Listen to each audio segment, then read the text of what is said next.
ಕಳೆದ ಒಂದು ತಿಂಗಳಿಂದಲೂ ಕೂಡ ನಿರಂತರವಾಗಿ ಎಲ್ಲ ಕನ್ನಡ ಸಂಘ ಸಂಸ್ಥೆಗಳು ಮತ್ತು ಎಲ್ಲ ಕನ್ನಡಿಗರು ಕೂಡ ನಿರಂತರವಾಗಿ ಹೋರಾಟವನ್ನು ಮಾಡ್ತಾ ಇದ್ದೇವೆ.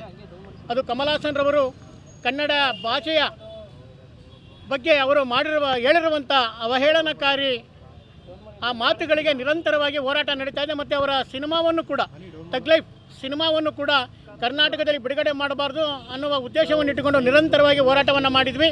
ಅದನ್ನು ನಮ್ಮ ಹೈಕೋರ್ಟ್ ಕೂಡ ಅದನ್ನು ಎತ್ತಿ ಹಿಡಿದಿತ್ತು. ಕಮಲ್ ಹಾಸನ್ ರವರು ಕ್ಷಮೆಯನ್ನು ಕೇಳಬೇಕು, ಕನ್ನಡಿಗರಿಗೆ ಭಾವನಾತ್ಮಕವಾಗಿ ನೋವಾಗಿದೆ ಅನ್ನೋ ಮಾತನ್ನು ಕೂಡ ಹೇಳಿದರು.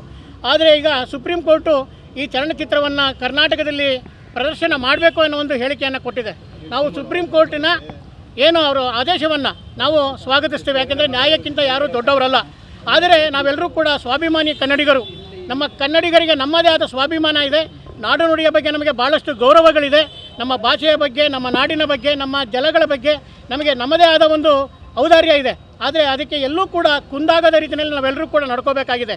ಆ ಚಿತ್ರವನ್ನು ಸುಪ್ರೀಂ ಕೋರ್ಟ್ ಆದೇಶ ಮಾಡಿದರೂ ಕೂಡ ನಾವೆಲ್ಲರೂ ಕೂಡ ಕನ್ನಡಿಗರು, ಸಮಸ್ತ ಕನ್ನಡಿಗರು, ಕರ್ನಾಟಕದಾದ್ಯಂತ ಇರುವಂಥ 7.5 ಕೋಟಿ ಕನ್ನಡಿಗರು ಕೂಡ ಆ ಸಿನಿಮಾವನ್ನು ನಾವೆಲ್ಲರೂ ಕೂಡ ತಿರಸ್ಕರಿಸೋಣ.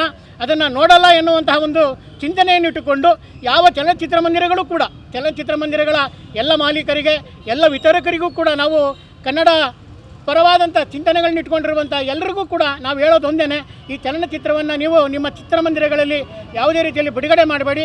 ಕನ್ನಡಿಗರು ಈ ಚಿತ್ರವನ್ನು ತಿರಸ್ಕರಿಸೋದ್ರ ಮೂಲಕ, ಈ ಚಿತ್ರವನ್ನು ನೋಡದೇ ಇರೋದ್ರ ಮೂಲಕ ನಮ್ಮ ಅಭಿಮಾನವನ್ನು ವ್ಯಕ್ತಪಡಿಸೋಣ, ನಮ್ಮ ಸ್ವಾಭಿಮಾನವನ್ನು ಎತ್ತಿಡಿಯೋಣ ಅಂತೇಳಿ ಈ ಸಂದರ್ಭದಲ್ಲಿ ಹೇಳ್ತಾ, ಸುಪ್ರೀಂ ಕೋರ್ಟ್ ಆದೇಶ ಏನೇ ಇರ್ಬೋದು ಅದು ಆದೇಶದ ರೀತಿಯಲ್ಲಿ ಅದನ್ನು ಪಾಲಿಸೋಣ.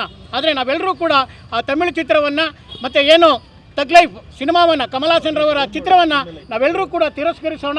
ಯಾವುದೇ ಚಿತ್ರಮಂದಿರಗಳಲ್ಲೂ ಕೂಡ ಅದು ಪ್ರದರ್ಶನ ಆಗೋದು ಬೇಡ. ಯಾವುದೇ ವಿತರಕರು ಕೂಡ ಚಲನಚಿತ್ರವನ್ನು ತೆಗೆದುಕೊಂಡು ನಮ್ಮ ಕರ್ನಾಟಕದಲ್ಲಿ ಪ್ರದರ್ಶನವನ್ನು ಮಾಡೋದು ಬೇಡ ಅಂತೇಳಿ ಸಮಸ್ತ ಕನ್ನಡಿಗರಿಗೆ, ನಾವು ಸಾಂಸ್ಕೃತಿಕ ನಗರಿ ಮೈಸೂರಿನ ನಾವೆಲ್ಲ ಕನ್ನಡಾಭಿಮಾನಿಗಳು, ಯಾಕೆಂತೇಳಿದ್ರೆ ಎಲ್ಲ ಹೋರಾಟಗಳು ಕೂಡ ಆರಂಭವಾಗಿದ್ದು ಮೈಸೂರಿನಿಂದಲೇ. ಮೈಸೂರಿನಿಂದ ಆರಂಭವಾದ ಎಲ್ಲ ಹೋರಾಟಗಳು ಕೂಡ ಜಯವಾಗಿದೆ. ಅದು ನಾಡು ನುಡಿಗೆ ಸಂಬಂಧಪಟ್ಟ ಹೋರಾಟದಲ್ಲಿ ನಾವೆಲ್ಲರೂ ಕೂಡ ಒಗ್ಗಟ್ಟಾಗಿ ನಮ್ಮ ಭಾಷೆಯನ್ನು, ನಮ್ಮ ನುಡಿಯನ್ನು, ನಮ್ಮ ಜಲವನ್ನು ನಾವೆಲ್ಲರೂ ಕೂಡ ಪ್ರೀತಿಸೋಣ, ನಮ್ಮ ಸ್ವಾಭಿಮಾನವನ್ನು ನಾವು ಎತ್ತಿಡಿಯೋಣ ಅಂತೇಳಿ ಸಂದರ್ಭದಲ್ಲಿ ಹೇಳ್ತಾ ಇದ್ದೇನೆ.